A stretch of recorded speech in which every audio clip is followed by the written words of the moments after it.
change is never easy, and there may be no better example than this week's 4th of July fireworks show on the Esplanade. It was the same basic show, but on a different channel than most viewers were used to, which caused many to simply tune out. For those who couldn't tune in to this year's Boston Pops Fireworks Spectacular, this is what you missed. For the first time in years, the patriotic tradition wasn't carried on WBZ, Boston's local CBS station. Instead, cable network Bloomberg TV stepped in to air the full show after longtime producer David Mugar announced he would be stepping down. If you were one of the 400,000 people who had a front row seat at the Hatch Shell, the change didn't mean much. But it was a different story for the people at home. Responding to the switch, one commenter on the Boston Globe's website wrote, "It is very unfortunate that those who do not have cable or enough computer savvy to somehow connect were unable to watch the Esplanade concert this year. Others took to social media to vent. Bloomberg broadcast fail, not even fireworks, and they cut away for commercials before the fireworks were done. Hashtag Boston Pops." But not all the reviews were negative. At Bloomberg TV, thank you, Bloomberg, for sponsoring the entire Boston Pops concert. Florida Transplants greatly appreciated it. Great show. And another, thanks for bringing us the full Boston Pops concert. We've missed it. You're not the only one. I'm going to recuse myself here and let you guys talk amongst yourselves because I don't understand why anyone wants to watch fireworks on a TV or a computer screen. I just don't get it. So, what do you think? And music. Yeah, well, yeah, true. I mean, look, festive music. You know, Bloomberg made a significant financial contribution to this endeavor, and they were buying the rights, and that's how rights work. It's not at all uncommon for a company to want to bring more audience to an underdeveloped channel by putting major events on it. I mean, think about how many times you've seen, you know, when ESPN2 first came around, ESPN put important events on it so people would tune to it. NBC Sports does the same thing with their channel. And Bloomberg has had this strange obsession with becoming a consumer media brand for a lot of years, despite the fact they make all their money by selling terminal access to people on Wall Street and around.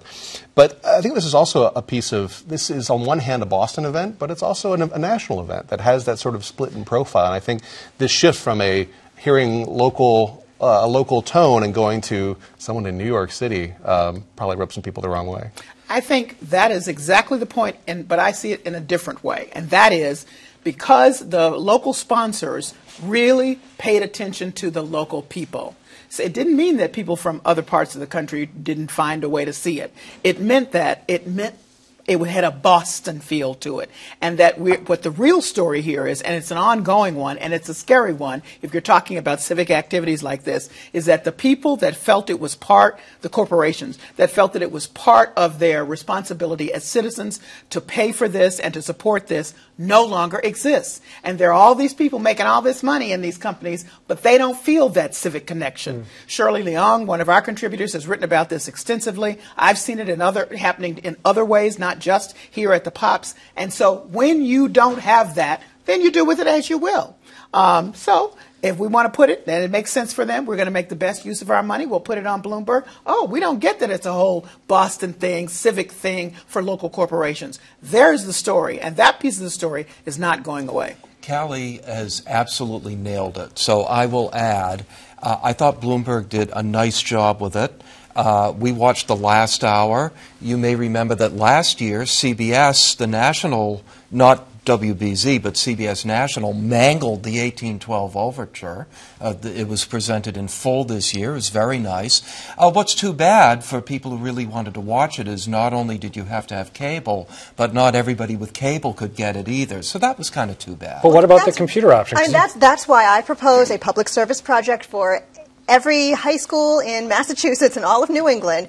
Take some kids who are digital natives, go to your local nursing home, set them up with streaming video. They can watch the Pops on Bloomberg, streaming live forever after. They can watch Periscope things from the floor of Congress, whatever. Let's get everybody online. It's going to happen.